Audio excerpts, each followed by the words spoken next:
Hey everyone, for this video, I'll teach you how to change your Facebook name into just one name. With this tutorial, I'll help you get rid of the second name that Facebook forces you to have. The first step is opening Instagram.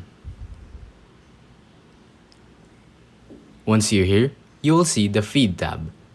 Just go to your profile and tap on Settings.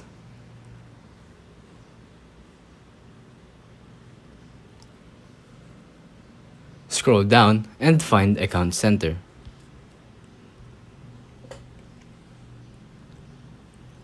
So just add Facebook in there and then continue from that. It should let you change the username. If that doesn't work, try reaching out by doing this.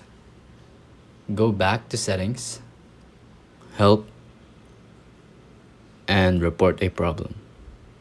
So just state your problem, which is Facebook not letting you have one name, and that should fix it.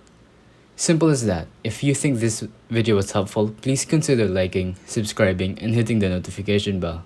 If you have any questions, feel free to comment down below.